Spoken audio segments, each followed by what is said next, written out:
Today, we are going to talk about the concepts of Choot, Achoot, the untouchability, as this gripped our nation for centuries in the history. Let us try and understand where they came in being from. The Brahmin community were the teachers, preachers, and the priests. They were also the keepers of the holy scriptures and the Vedas. Back in the Satyuga or the Golden Age, these Brahmins, through Jnana Yoga, the yoga of knowledge, Bhakti Yoga, yoga of devotion, or Karma Yoga, which is yoga of actions, would generate enough energy in their bodies which would open their minds to the universal consciousness. Once the gates of consciousness opened, the Brahmin would be purified of all the negative energies and would become a demigod in himself.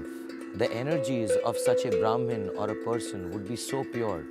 Take for example milk, as white as milk.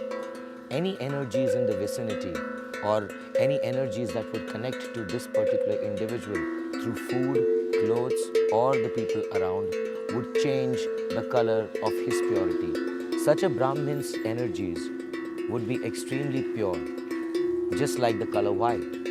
His aura would be extremely strong and would be able to absorb any other energies, most likely negative, if he were to be in their vicinity.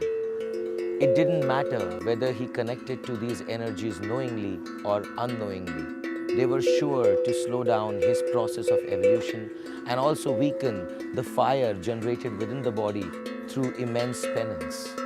Such a Brahmin would prefer to stay in isolation, away from everybody, deeply meditating.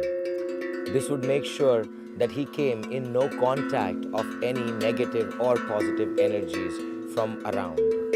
If any of such Brahmins' vastus were touched by any other community people, he would immediately disown them. But all of this for an awakened Brahmin. But as times changed from the Golden Age to the Kali Yuga, the actions continued and the thoughts were slowly lost. Actions without thoughts create disharmony in a society. Many Brahmins, under the dim light of their understanding, mistreated the other communities and human beings under the pretext of untouchability. This, to us, was the dawn of the Kali Yuga, the blind imparting knowledge to the partially blind. This human blindfoldedness was one of the many mistakes made by mankind in the Kali Yuga. Thank you for listening.